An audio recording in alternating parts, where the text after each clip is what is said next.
اسد عمر صاحب سے ارشاد سے بھی آپ نے تکنیکی بات تو کی ہے لیکن میں اسد عمر صاحب سے یہ چاہوں گا. اسد عمر صاحب مارچ 2022 سے آنورڈ آپ نے 2 لانگ مارچ بھی کر لیے, آپ نے مظاہرے بھی کر لیے, آپ نے جیل برو تحریک بھی چلا لی, آپ نے ایون کہ اپنی اسمبلیاں بھی توڑ دی, لیکن الیکشن آپ کو نہیں مل رہا.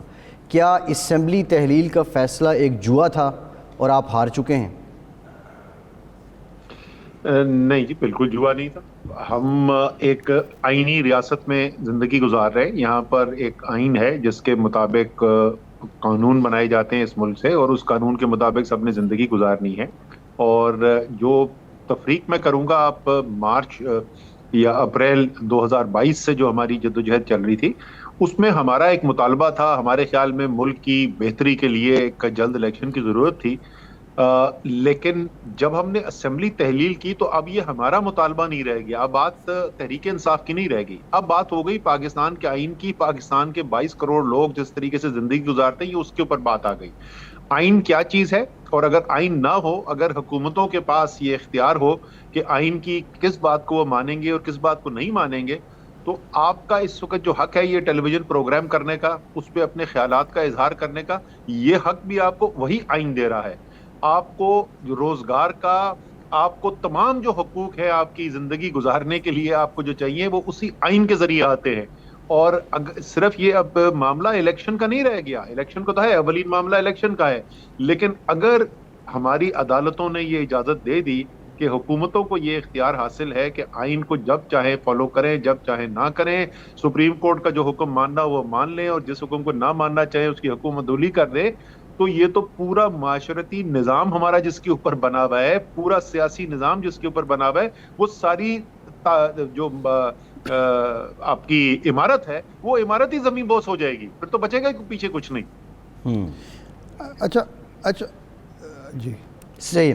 اچھا اب اس میں اسد صاحب آپ جو بات کر رہے ہیں ٹھیک ہے, آئین پہ ان پر عمل درآمد ہونا چاہیے, بہت ضروری ہے, لیکن اگر ہم سیاسی حوالے سے آئیں, اب آپ عدالت جائیں گے, سماعت ہوں گی, پھر ٹائم لگے گا, پھر فیصلہ آئے گا. بظاہر یہ ٹائم تو سارا حکومت گین کر رہی ہے, اور دوسری جانب آپ کی جو قیادت ہے, آپ لوگ ہیں, آپ پہ مقدمات بھی ہیں, آپ ادھر بھی الجھے ہوئے ہیں, کیمپین تو آپ چلا نہیں پائے تھے. تو اس سارے سینیریو میں آپ کو مل کیا رہا ہے؟ کل وزیر قانون نے مذاکرات کی بھی بات کی, آپ سمجھتے ہیں کہ کوئی حکومت کی طرف سے آپشن یا آفر آئی مذاکرات کی اور آپ بیٹھنے کو تیار ہیں؟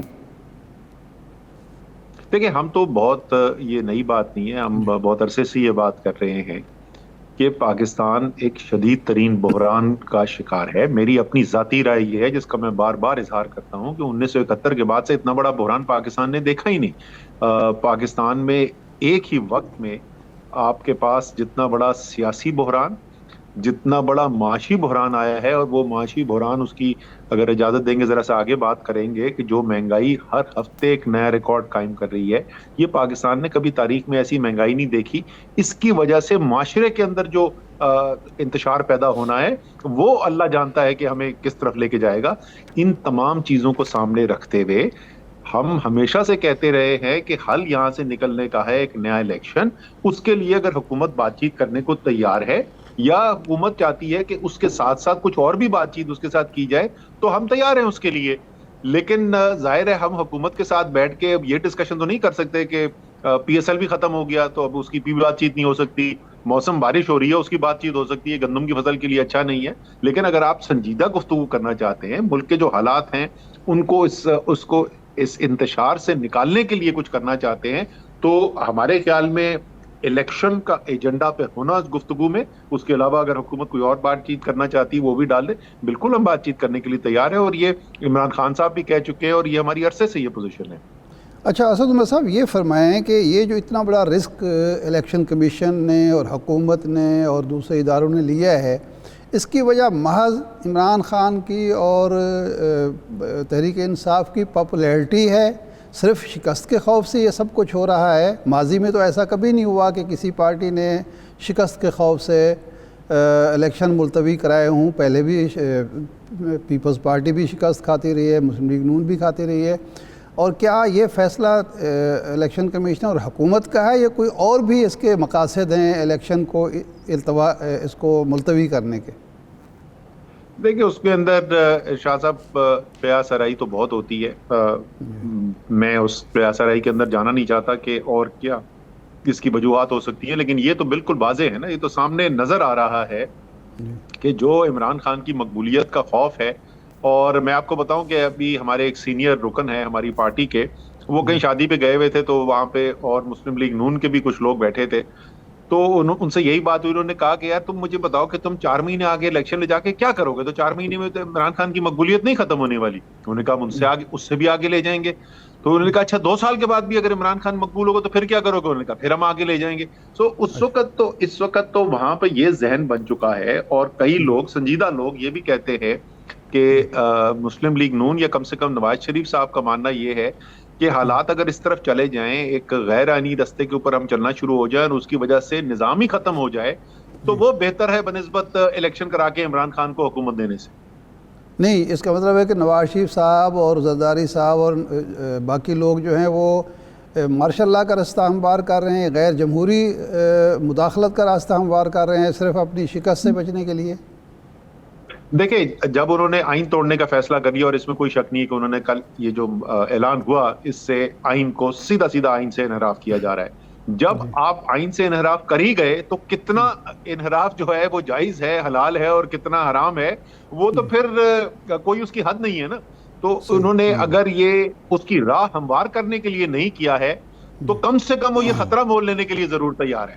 شاہ محمود قریشی صاحب غیر ملکی سفیروں سے مل رہے ہیں، کہیں امریکن سینیٹرز جو ہیں وہ بیانات جاری کر رہے ہیں. تو یہ عجیب تضاد ہے آپ کی پالیسی میں کہ آپ غیر ملکی مداخلت کے خلاف تھے اور اب غیر ملکی مداخلت کو دعوت دے رہے ہیں صرف اپنے سیاسی مقاصد کے لیے. نہیں سر، ہم بالکل غیر ملکی مداخلت کو دعوت نہیں لے رہے. ہم نے کسی نے تحریک انصاف والے نے یہ نہیں کہا کسی غیر ملک والوں کو کہ پاکستان کے اندر سیاسی نظام کے اندر آ کر آپ انٹرفیئر کریں، انٹروین کریں اور یہاں پہ حکومتیں بدلنے کا حصہ بنیں. یہ ایسی کوئی چیز نہیں ہوئی ہے. لیکن پاکستان ایک عالمی برادری کا حصہ ہے. پاکستان جو ہے وہ عالمی کنونشنز جو ہیں ان کا دستخط کنندہ ہے. پاکستان کی بین الاقوامی ذمہ داریاں ہیں، اور یہ بالکل ہمارا صرف حق نہیں، ہماری ذمہ داری بنتی ہے کہ اگر پاکستان کے اندر قوانین کو توڑا جا رہا ہے، اگر ہیومن رائٹس کی وائلیشنز کی جا رہی ہیں، اگر غیر جمہوری طرز عمل اپنایا جا رہا ہے، اگر آئین توڑا جا رہا ہے، تو تمام دنیا کو آگاہ کریں کہ پاکستان کے اندر کیا ہو رہا ہے. کیونکہ پاکستان کوئی چھوٹا ملک نہیں ہے، 22 کروڑ کا ملک ہے، نیوکلیر پاور ہے. پاکستان ایک ایسا ملک ہے جو دنیا میں ایک حیثیت رکھتا ہے. اس لیے دنیا میں سب کو پتا ہونا چاہیے کہ پاکستان میں کیا ہو رہا ہے. یہ ہمارا حق بنتا ہے. آپ مجھے بتائیے کہ جو صورتحال ابھی کی، میں اگر آپ کو 2-3 مثالیں صرف پچھلے 24 گھنٹے کی دوں.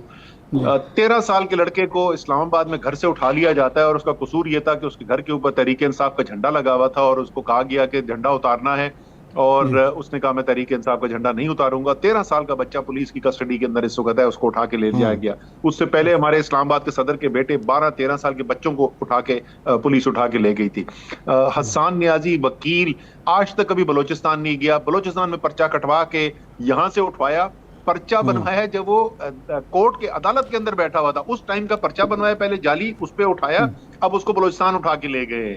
اظہر مشوانی ہمارے سوشل میڈیا کا لڑکا، فوکل پرسن ہمارا جو ہے، وہ کل رات سے غائب کر دیا گیا ہے، اس کو اغوا کر دیا گیا ہے. کوئی ادارہ بتانے کو تیار نہیں کہ ہم نے اس کو حراست میں لیا ہے.